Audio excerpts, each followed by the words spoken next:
النهارده احنا بنشيل دعامه وعاملين حاجز انفي، وهنشيل له الدعامه ونشوف اخباره ايه بعد ما نشيل الدعامه. طبعا لازم الراجل يبقى خايف طبعا شويه، لكن شيلنا الدعامه خلاص.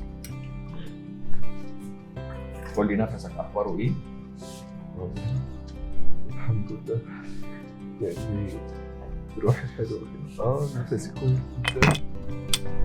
أنا كان نفسي الأول بيقطع مني خالص وأنا نايم حتى. دلوقتي النفس اخباره ايه؟ كان نفس كويس جدا فعلا؟ الحمد لله. احسن من الاول؟ كتير. أنا ما كنتش بتنفس من قبل. كم سنه؟ أنا 31. كم سنه ما بتتنفسش؟ أنا بقالي في الموضوع ده سنتين تقريبا. سنتين. سنتين. دلوقتي احسن؟ الحمد لله كويس جدا. الحمد لله على السلامه. الحمد لله على السلامه.